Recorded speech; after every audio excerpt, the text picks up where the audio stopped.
So first go to our website and go to our agents page and find your web page that's created just for you.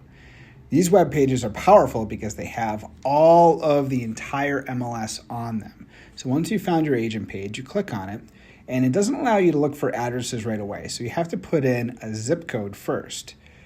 So you put in the zip code, and then you go to the little magnifying glass in the top left, and you search by address.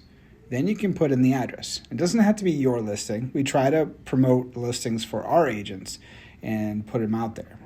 And so once you click on that, you'll see that you're the agent that's featured. So this is Joe's listing, but when someone wants to see it, if they go to this link, then the request will go through Jess.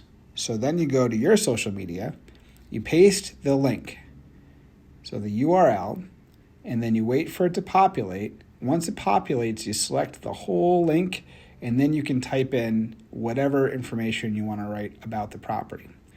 I like to read through it and see what people are what's going to catch their eye.